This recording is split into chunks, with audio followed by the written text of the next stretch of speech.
जी हाँ।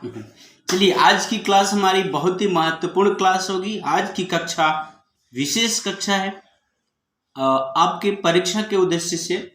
जैसे कि देखिए, आपको फाइनल परीक्षा के लिए, आपकी वार्षिक परीक्षा के लिए, थर्ड टर्म परीक्षा के लिए पोर्शन है पाठ 12, 13 और 14, 12, 13 और 14th लेसन। दक्षिण अफ्रीका में गांधीगिरी, माँ और हम वतन सा मॉरिशस। ध्यान दीजिए, तो आपको इन्हीं तीन पाठों से आपको प्रश्न पूछे जाएंगे। जैसे कि आपको कक्षा में, क्लास में हमने पुनरावृत्ति कराए हैं, तो ये सारी बातें आप ध्यान में रखते हैं ना। कक्षा में जो कुछ भी कराया गया, कई बार आपसे कहा गया आप लिख के लाइए। आज भी मैं आपको महत्वपूर्ण प्रश्न और उनके उत्तर भी बताते जाऊंगा। आप ध्यान से सुन लेते हैं तो पक्का आपको अच्छे अंक मिलेंगे। हाँ, लिखने की प्रैक्टिस, अभ्यास जरूर कर लेना आप, क्योंकि अभी आपके पास है समय। ऐसा नहीं कि समय नहीं है, अभी आपके पास समय है। अगर आप इस समय का सदुपयोग करते हैं तो जितना है आप उसमें जरूर प्लस करेंगे। तो आप ये मत सोचना आप तो समय ही नहीं है, टाइम ही नहीं है, ऐसी बात नहीं है। जितना समय है आप उस समय का सदुपयोग करेंगे तो आपको फायदा जरूर होगा। ठीक है। दक्षिण अफ्रीका में गांधीगिरी पाठ में आपको गांधी जी की कई पीढ़ियों के बारे में बताया गया है। गांधी जी की कितनी पीढ़ियां क्या करते आई हैं, इस तरह से आपको प्रश्न पूछे जाएंगे। गांधी जी की पढ़ाई लिखाई यानी क्वालिफिकेशन क्या था। गांधी जी की शैक्षिक योग्यता, क्वालिफिकेशन को हिंदी में शैक्षिक योग्यता कहते हैं। तो गांधी जी की शैक्षिक योग्यता क्या थी, या गांधी जी वकालत की पढ़ाई करने के लिए कहाँ गए थे। दक्षिण अफ्रीका में रहने वाले भारतीय लोगों को क्या कहा जाता था। अगर वे कुछ वर्ष के बॉन्ड करके जाते थे तो उसे क्या कहा जाता था, एग्रीमेंट। और एग्रीमेंट जो शब्द है वो बिगड़ करके क्या बन गया था, उसका नाम क्या रह गया था, गिरमिटिया। इस तरह के प्रश्न आपसे पूछे जाएंगे, ध्यान रखना आप। गांधी जी का विवाह कितनी उम्र में हुआ था, यानी गांधी जी की शादी कब हुई, या गांधी जी की शादी जब हुई उस समय उनकी उम्र क्या थी। गांधी जी की पत्नी का नाम क्या है, गांधी जी की माता का नाम क्या है, गांधी जी के पिताजी का नाम क्या है। तो इस तरह के प्रश्न आपसे पूछे जाएंगे। आगे फिर गांधी जी जब दक्षिण अफ्रीका पहुंचे तो उनकी अगवानी करने के लिए उनके वेलकम में कौन आए थे। गांधी जी को ट्रेन में जाते समय क्या क्या कठिनाइयां हुई। गांधी जी को ट्रेन से यानी रेलगाड़ी से नीचे क्यों उतार दिया गया। जब गांधी जी को ट्रेन से नीचे धक्का मार के उतार दिया गया उस समय गांधी जी ने मन में क्या प्रण किया, उन्होंने अपने मन में क्या बिठा लिया कि मुझे ये काम करना है। किस बात को गांधी जी ने महारोग कहा है और क्यों कहा है, इस तरह के प्रश्न आपको पूछे जाएंगे। इसमें पढ़ते समय हमने बहुत सारी बातें आपको कहे थे कि आप उसे ना अंडरलाइन कर लीजिए, रेखांकित कर लीजिए। अगर आप किए होंगे ना तो आज आपको तैयारी करने में बड़ा ही आसान रहेगा। तो जो पाठ है आपको इन्हीं पाठों से आपको व्याकरण भाग भी इनसे संबंधित पूछा जाएगा। जिससे मान लीजिए अगर आपके पास यही सेम किताब है तो पृष्ठ संख्या 106 106 में कुछ विलोम शब्द युग्म छांट करके कहा गया है कि लिखिए, सजाती है इधर से, तो ये आपको नहीं। पृष्ठ संख्या 107 में है कि रेखांकित शब्दों का विलोम शब्द में प्रयोग कर वाक्य फिर से लिखिए, हमने आपको बताए हैं। उसके पहले है वचन बदलिए, सिंगुलर से प्लूरल, आप ये पढ़ लीजिए। फिर है विलोम शब्द। विलोम शब्द को ना कई तरह से पूछा जा सकता है। उल्टे अर्थ वाले शब्द लिखिए, विपरीतार्थक शब्द लिखिए, और एक तो है विलोम शब्द लिखिए। जैसे आपको तीसरा बिट है पेज नंबर 107 पृष्ठ संख्या 107। थर्ड बिट है, देखिए खेती सरल कार्य है, तो सरल का ऑपोजिट विलोम शब्द होता है कठिन। कठिन ध्यान रखिएगा। मुश्किल भी आप लिख सकते हैं। फिर रावण एक दयालु राजा था, दयालु का विलोम शब्द होता है क्रूर। क्रूर ध्यान रखिएगा, हम लिखवाए हैं, स्पेलिंग अगर आपकी गलत हो जाती है तो आपके अंक 0 हो जाएंगे इसके लिए। यानी अगर आपकी मात्रा गलत है तो आपको कुछ भी मार्क्स नहीं मिलेगा, ध्यान रखिएगा आप। अगर आप अक्षर टेढ़ी मेढ़ी लिखते हैं तो भी आपके मार्क्स गए, क्योंकि जब हमें समझ में आएगा कि आपने कौन सी अक्षर बनाए हैं तभी तो हम मार्क्स देंगे उसके लिए। आप कुछ भी लिख देंगे, पेपर काला कर देंगे तो कोई फायदा नहीं है। ध्यान रखिएगा, हैंड राइटिंग मायने रखती है। आप अभी 7वीं में पढ़ रहे हैं, 8वीं 9वीं 10वीं, बोर्ड परीक्षा में अगर आपकी हैंड राइटिंग अच्छी है, आप थोड़े कम भी लिखे हैं तो भी आपको अच्छे अंक दिए जाते हैं। तो आप अभी से अगर प्रयास कर लेते हैं ना सुधारने का तो अच्छा रहेगा, बेनिफिट रहेगा। ध्यान रखिए और सुधारिए अपनी हैंड राइटिंग। बहुत से लोग ऐसे हैं, बहुत से बच्चे ऐसे हैं जिनको बार बार कहने के बाद भी क्या है, लाइट लेते हैं, क्या होगा, सुधर जाइए। अगला है क्रांतिकारी देशद्रोही थे। देशद्रोही का विलोम शब्द होता है देशभक्त। देशभक्त, भ लिखना है भाई वाला, ध्यान रखना। कई लोग ब लिख देते हो, वो गलत है। देशभक्त ध्यान रखिएगा, देशभक्त लिखना है, देशभक्त नहीं। अगर आपको प्रश्न पूछा जाता है इस तरह का तो आप इसकी स्पेलिंग ठीक कर लीजिए, कई बार अभ्यास कर लीजिए। अगला है प्रधानमंत्री का आदेश लिखित था। लिखित का विलोम शब्द होता है मौखिक। मौखिक, लिखित यानी रिटेन, मौखिक अर्थात ओरल, तो लिखित मौखिक। स्पेलिंग मात्रा सही होनी चाहिए। छोटी की मात्रा के जगह पे अगर आपने बड़ी की मात्रा लिख दिया तो गए काम से। फिर है क्या अर्जुन पुत्र अभिमन्यु कायर था। कायर का विलोम शब्द आपको लिखना है। कायर का विलोम शब्द होता है वीर। वीर में अगर आपने छोटी लिख दिया तो भी आपकी सारी मेहनत बेकार गई, आपका पूरा मार्क्स गया, मतलब कुछ भी नहीं मिलेगा। वीर, व में बड़ी की मात्रा लिखना होता है और र, वीर। कायर का होता है वीर। अगर आपको परीक्षा में पूछा जाता है तो आप कायर का वीर लिखिएगा। कई बार कहा गया है, हमने लिखे हैं, देखिएगा ध्यान से, अक्षर व के जगह पे अगर आप ब लिखते हैं तो भी गलत हो जाएगा। आगे है सबरी ने मीठे बेरों को अलग रख छोड़ा था। मीठे का होता है खट्टे। मीठे खट्टे, ख आधा ट फिर पूरा ट, एक ही मात्रा, टमाटर वाला ट, ध्यान रखिएगा।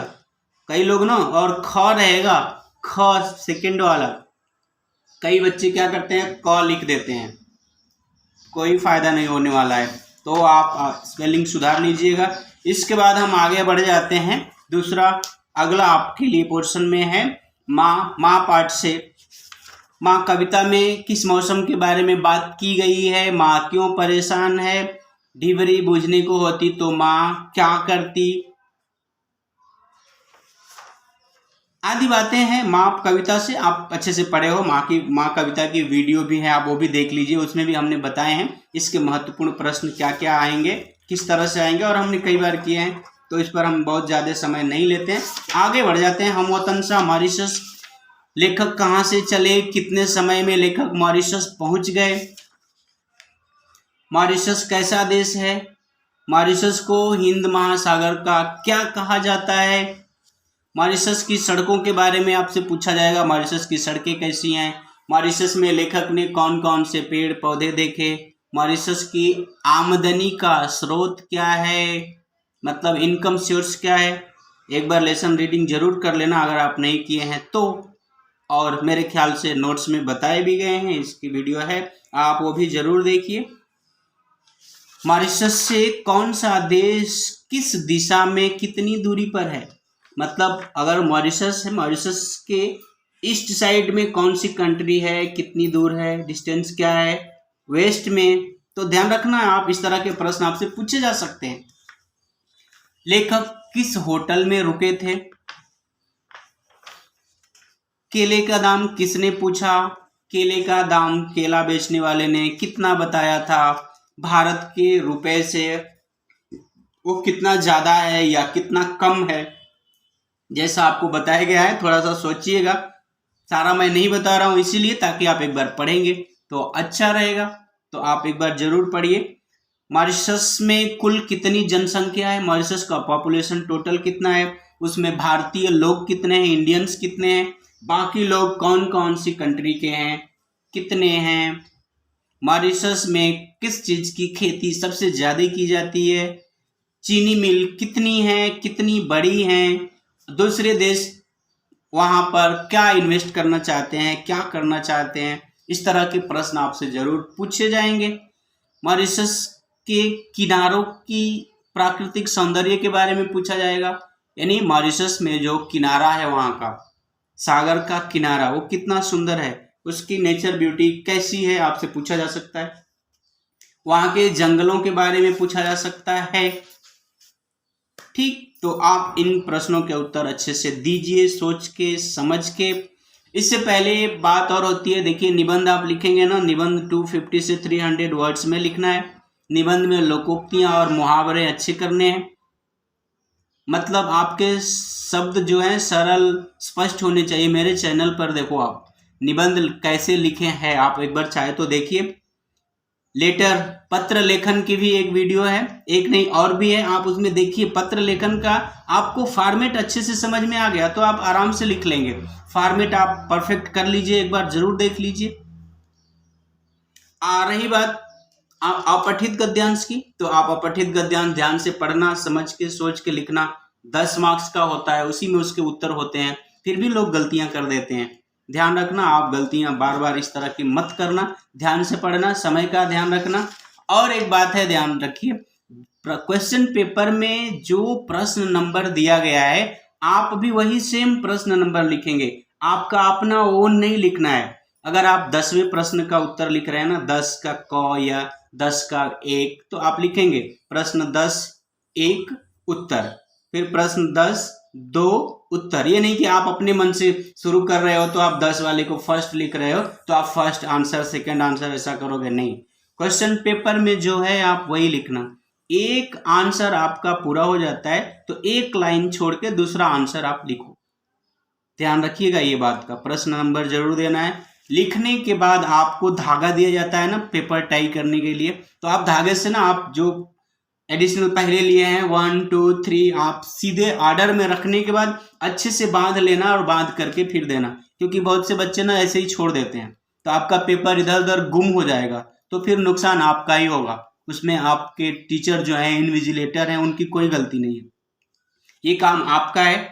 आपको पेपर दिया गया, आपको धागा दे दिया गया, तो अब उसे बांधना आपका काम है, नुकसान आपका ही होगा।